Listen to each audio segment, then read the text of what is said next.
The Persillade family, known for their mad experiments and reputation as the greatest alchemists, are depicted surrounded by intimidating members. Their symbol, scarlet glowing in the background, reinforces their mythical status. The alchemists, in their quest to learn the laws of the universe and to surpass human limits, led the world into horrific biochemical disasters. Their experiments have left their mark on this continent forever. One of the results of the experiments, a huge dragon spewing a poisonous green substance, destroys the city. People flee in panic, gripped by fear and terror. Another monster, created from genetic experiments, bursts out of the labs. Its rage and destructive power are evident in every movement. A huge insect with mutant features attacks a man who is unable to resist. His face is contorted with horror, and his eyes reflect the madness of what is happening. But the family's history changed 300 years ago when they suddenly lost their greatness. Their flag, a symbol of former glory, is now just a shadow of the past.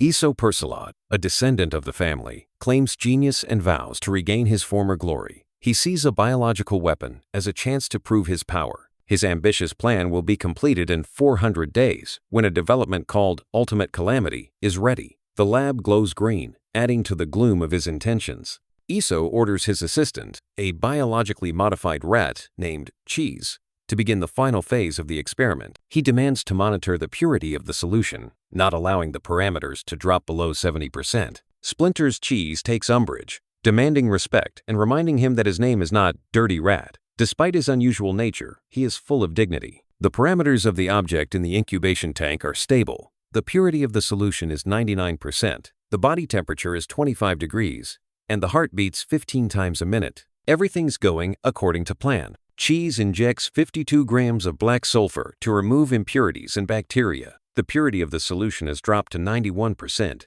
but the values remain normal. Next, 160 grams of white mercury is added to stabilize the subject's personality. The nitrogen purity drops to 85%, but the system functions without abnormalities. 366 grams of yellow salt solution is injected to create the object's soul. The purity is reduced to 72%, but the vital parameters are still fine. Eso prepares for the final stage by ordering the nitrogen solution to be drained and depressurized, all leading up to the opening of the incubation tank. Cheese activates the mechanism, opening the safety valve of the incubation tank. The final stage has begun. The tank opens, shrouded in steam, and the Persillade symbol glistens in the center. Tension builds.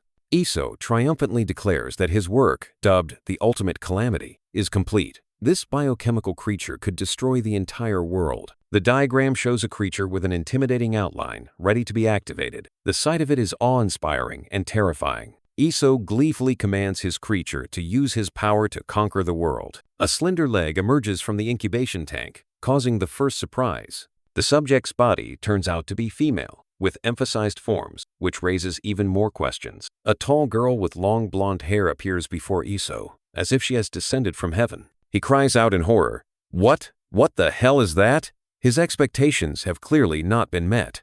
Despite Cheese's warning about the safety violation, Eso decides to move closer to figure it out. The girl still hasn't woken up, which causes him even more confusion. Eso ponders in his mind whether the female body is merely a mimicry of the Ultimate Calamity. He speculates that the prominent shapes might be energy capsules and decides to check it out. After touching these twins, Eso comes to a shocking conclusion. The subject is an ordinary human being. His frustration reaches a peak. Eso desperately searches for the left hand of the angel of perdition that he transplanted to the object, but it's not there. His gaze falls on the girl's face, and he notices that the eyes of the seal of the Emerald Queen are also missing. Eso begins to question why the perpetual motion machine with the never-running-out-of-heart modification isn't making any noise. Cheese tries to warn Eso of the danger by yelling, "Hey, watch out!" Eso notices something strange and turns around, but finds himself hit by an object. Cheese, almost crying, says he's going to inherit the Persillade family, and in his head he's already writing a humiliating epitaph for Eso,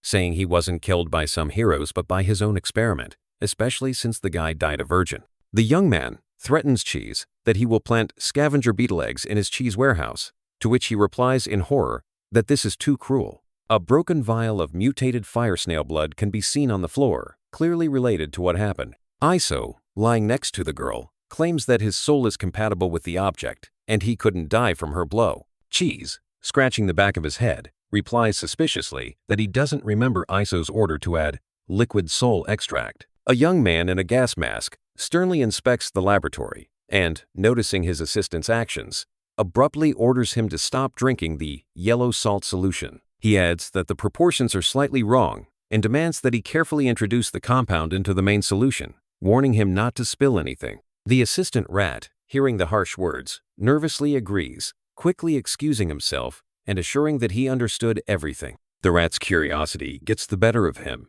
and he begins to examine the unknown vial. After smelling its contents, he concludes that the smell is quite pleasant and decides to add it to his wine to improve the flavor. After a rash act, the rat suddenly realizes that he has made a mistake. Anxious thoughts flicker through his mind, and he covers his face with his paws in despair. Meanwhile, the young man, finding himself pinned to the floor by the girl, makes an attempt to command. He demands her to back off, using his position as master. The girl suddenly leans closer to the young man, her gaze becoming piercing and determined. It makes him freeze with tension. She continues to shorten the distance between them, ignoring his protests. The young man is shocked as he tries to understand her intentions. The girl finally breaks the boundaries by touching his face with her tongue. Her actions seem unexpected and unpredictable. She kisses him passionately, depriving him of the ability to resist. The young man, shocked by what is happening, blushes, and his gaze becomes confused. Suspended, the young man comes to his senses and cries out in horror at the third degree of infection. He demands that the rat immediately fetch a cleansing spray to remedy the situation. The hero presses the green button, activating the mechanism. The girl under the structure looks puzzled. Realizing her danger, she begins to scream loudly, clinging to the glass surface that surrounds her. The main character, stressed, drinks from 2 bottles at the same time, clearly trying to deal with the tension. Nearby, his fellow rat observes with embarrassment. The hero remembers 2 girls, a golden-haired girl and a mysterious one with purple hair, which evokes strong emotions in him. The rat asks what he is looking for. The hero digs through the documents and finally, happily finds what he is looking for. The document shows a girl with purple hair. It's the same, Experimental 2252. Rat remembers this girl. A year ago she was in a terrible state, almost dead, but she was saved. However, the rat notices that her hair is now golden and her character seems to have changed. Memories of the hero and the rat seamlessly move into the past. A year ago, events unfolded in the White Queen's Bank in the city of Golden. There was something strange in the ventilation shaft. It was a bomb that shows the last seconds, the liquid inside the capsule bubbling. The moment arrives, and it is clear to everyone that something important is about to happen. The timer reaches 0, and the capsule explodes, spewing out smoke and gas. This seems to be the signal for the chaos to begin. The bank's men's room. The surroundings are quiet, and there's even someone singing. 2 men are standing at the urinals with something suspicious in their bags. They are obviously here for a reason, and a conversation ensues between them. One of them remarks that the dragon spider poison should have taken effect by now. His comrade responds with a slight irony, checking the readiness of his weapon. Both of them open their bags, and inside are hidden equipment and substances. The moment of truth arrives. They start the operation. 2 accomplices standing side by side, ready to act. I never thought I'd say this, but I'd like a friend like that rat. A spectacular explosion blows up the bank. People flee in panic. This chaos was clearly planned in advance. Casualties are inevitable. One of the wolfmen calmly eliminates the guard without even looking back. He is cold and focused. The victim is of no importance to him. Turns out, a lot of people just turned into green slime. The hero sarcastically remarks that he looks much cuter in that state. That was the wolf. A panicked woman begs not to kill her and her child, offering everything they have. However, the interlocutor only coldly reminds her that this is her offer, with a touch of cynicism. He snatches the lollipop out of the child's hands, declaring with a satisfied look on his face that the strawberry milk flavor is his favorite, leaving mother and child horrified. A sign appears on the door of the bank that reads, "Bank closed for technical break," and then hands close the massive doors. The weapon's powerful shot pierces the glass object, leaving a glowing hole. Meanwhile, the man concentrates on checking the data on the device. A powerful explosion lights up the whole place, scattering debris. Later, you can see a rain of green banknotes flying all over the room. A young man and rat say to each other with smug smiles, "Take what you want, villain," in front of a backdrop of flying money. A nighttime city backdrop with moon and musical notes shows the scene, creating an atmosphere of calm after chaos. The young man smugly declares that their robbery was perfect, calling himself a brilliant criminal, Iso's alchemist. His partner suggests celebrating their success in a bar, but his enthusiasm is clearly not shared. He rudely cuts his partner off, reminding him of past spending on booze and tips. Now, all the stolen money will be used for experiments to create the ultimate calamity. With a sly smile, he shares his grand plan. Once their project is successful, the city of Golden will be their playground, and the Perseid family name will be on everyone's lips. Iso grinned and assured his partner that when their plan came to fruition, he could do whatever he wanted. Cheese grinned thoughtfully and agreed. His dreams turned out to be quite extravagant. He wanted to make the mayor personally serve him drinks, and he wanted to dress up all the heroes of the city in diapers and make them do a baby dance with nipples in their mouths. Both burst into loud laughter, satisfied with their villainous fantasies. The fun was cut short by a gunshot, a bullet whistling nearby. Both of them rushed for cover, and the young man anxiously assumed that they were being pursued by the city security service. However, the rat noticed that this weapon did not look like a standard one. It was a large-caliber revolver. A man in a black cloak and hat strode down the street with a confident gait. His face was partially hidden by a thick gray beard, and one eye glowed with red fire. In his hands, he held a smoking revolver. It was Homerk, the Beacon District Security Chief, known by the nickname Gentleman's Bullet. He pursued the injured girl, who was in a terrible state. Rat recognized him with annoyance and resented him for not wasting his time on them, since they had robbed his bank. Instead, he preys on helpless cripples. Infuriated, he considered it an insult. However, Iso suggested that they listen to what their acquaintance had to say first. The old man turned to the girl, surprised that she was badly wounded but still clinging to life. There was a reason she was on the dead dog squad. He even decided to make a deal with her. If she would give him a list of her friends from the dead dog squad, he would spare her. After all, he is a gentleman. The wounded girl looked up at him, hating him with all her soul. The old man began to laugh, for he had forgotten that the members of the dead dogs had lost their vocal cords and communicated only through sign language. Yeah, well, you can't do anything for the secrecy of the squad. The girl cries out in pain as her hand is pierced by the blade. Blood spurts, and her movements stop. Homerk, calmly exhaling smoke from his pipe, observes mockingly that even now she's trying to do something about it, then adds with a smirk that she's a very bad girl, isn't she? There's a bloody teddy bear lying on the floor, and Homerk, looking at it, makes the assumption that she still has the list. Perhaps it's hidden in this tattered teddy bear?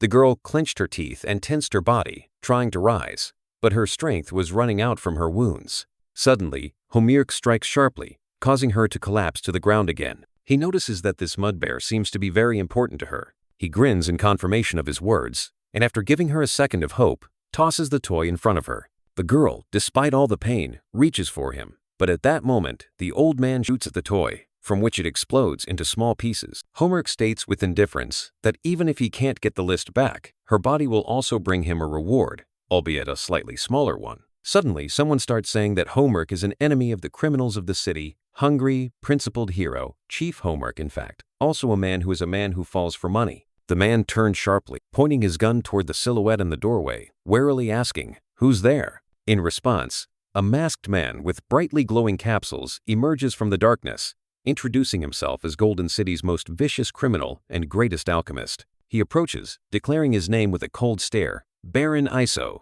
The masked rat coughs. "KK." Then Iso grins. "Oh, sorry, I forgot to introduce. Next to me is my first assistant, Dr. Rat." Dr. Rat corrects him, stating that he's not just an assistant, but a partner in crime, and demands to be called mysterious and insane. An argument breaks out between them. One believes that the word crazy is already in his name, while the other assures that too crazy sounds more spectacular. Meanwhile, the man in the hat is losing patience, declaring that he has no intention of playing child's play, and if he is interrupted again, he will get rid of them for good. Hearing this, Baron Iso turns to Rat, offering to show the old man what they can do. Two criminals throw bags of money in front of a man in a hat as proof of their merit. The one, seeing the contents of the bags, begins to realize that it was the two of them who robbed the White Queen tonight. Baron Iso and his partner pose theatrically, clearly enjoying the moment. The man in the hat mockingly states that bragging about your crimes is a sign of inner insecurity and failure. Raising his revolver, he says he doesn't like to kill scum, but will make an exception. Like a gentleman, he gives them 3 seconds to escape. The young man remains calm and offers the old man a shot, expressing his desire to see for himself the prowess of the gentleman's bullet. The man accepts the challenge, preparing to fulfill his opponent's wish, and pulls the trigger. However, the weapon suddenly misfires, causing him to panic. The gun is jammed. He suddenly feels a strange heaviness in his hands. Realizing he can't hold the gun like he used to, his body weakens, and he is forced to drop to a knee, barely keeping his balance. Looking into the bags, he is horrified to realize that inside is not just money, but something dangerous. The young man with the mask calmly explains that the man realized the truth too late. He was under the influence of the paralyzing gas, powerless, weak, and confused. The old man asks what their real goal is: to save the woman? The young man only laughs, stating that they are villains and rescue is too noble an endeavor for them. He then defiantly points the gun at the man and fires, releasing a green liquid directly into his face. Suddenly, instead of a gray-haired man, there is a green slime with a mustache on the ground, looking shocked. Dr. Rat observes this indifferently and remarks derisively that this is all the hero of this city can do. He offers to go back to base and have some fun, clearly believing their mission is complete. However, his attention is drawn to Iso, who remains by the side of the tortured girl. Dr. Rat wonders what he's doing, since the enemy has already been defeated. Iso calmly replies that she's just observing, wondering how much longer she can live. He begins to list her injuries: severed limbs, broken ribs, a punctured eye, burned vocal cords, a damaged heart. An analyzer appears in his hand, showing that there are at least 4 strong poisons in her blood. He smiles, calling her survival a true miracle, and wonders who she was, since such methods were used against her. Dr. Rat skeptically states that she's going to die soon anyway, and suggests that she doesn't waste any time by going to the base. Cheese is perplexed. Is the young man determined to save her? Iso exclaims indignantly, declaring that he is the first villain of Golden City, and is outraged that he dared to be insulted. His partner admits he was scared, thinking he was serious about saving the woman. Then he adds that it's time to leave. He notices that the girl, despite her terrible wounds, is trying to crawl somewhere. He is puzzled by this. He immediately dismisses his thoughts, however, reasoning that there are plenty of others like her in this city. Lightning flashes in the sky, accompanied by a roll of thunder, and the rain continues to intensify.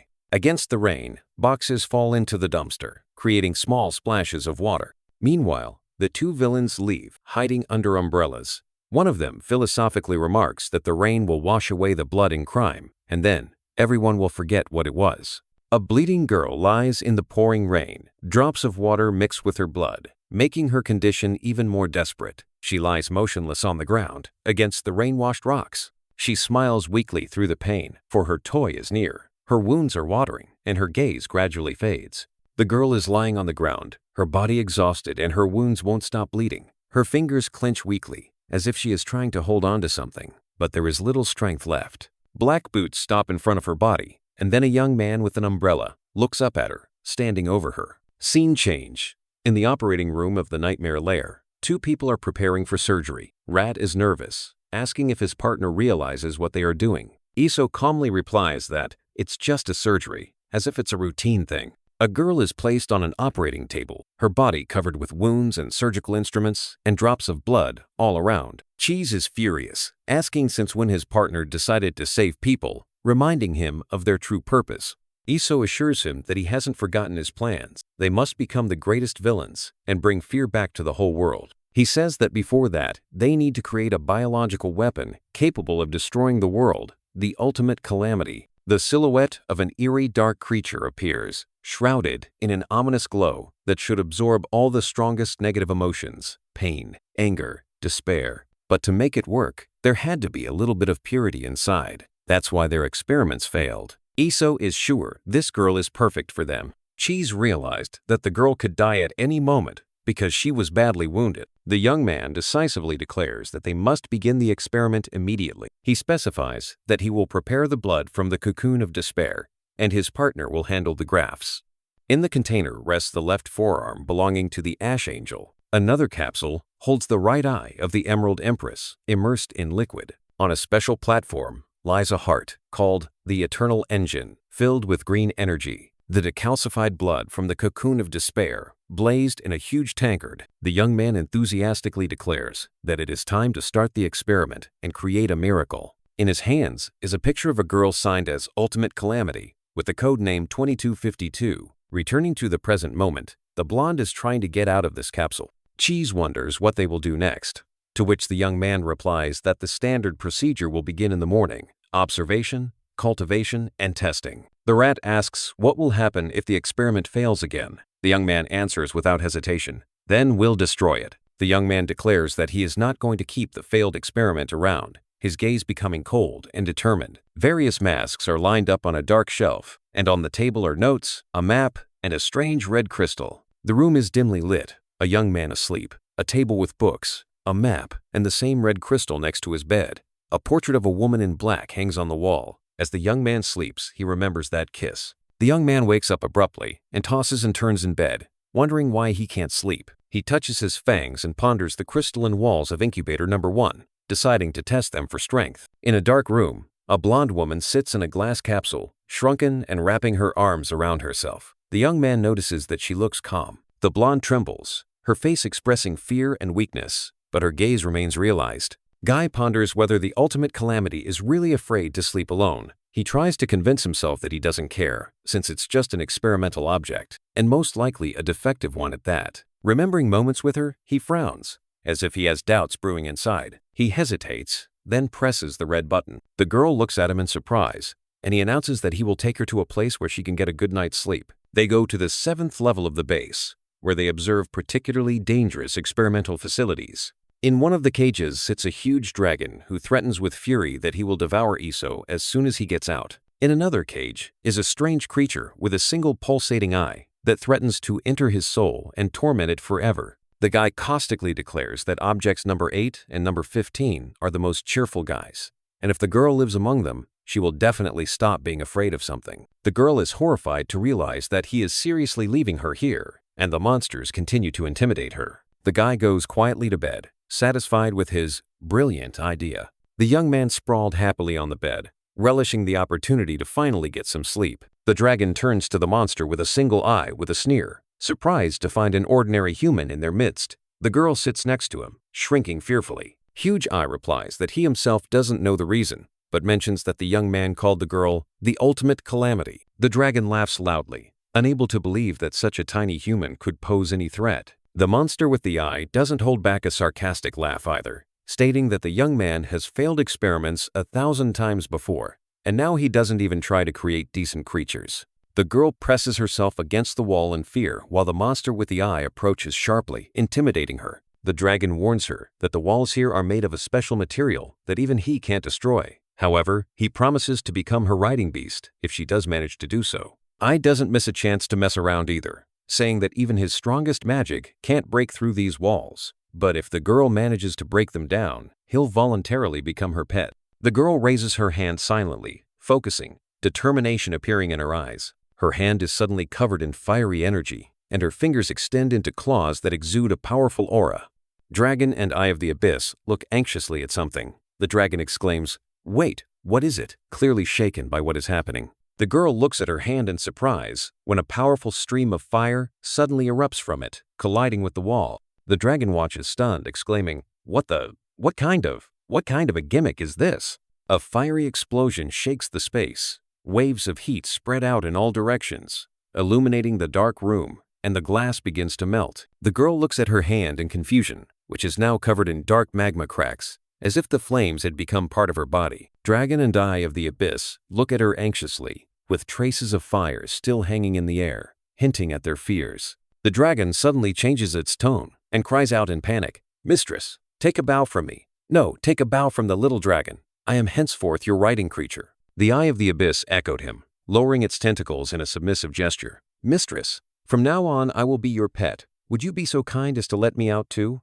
Elsewhere, meanwhile, a young man sleeps peacefully, muttering in his sleep, "Mommy, mommy," while his fellow Sir Cheese Rat snores peacefully, hugging a bottle. Suddenly, an alarm breaks the silence. A red light fills the room. The young man jumps up from the bed, exclaiming stunned, "Huh?"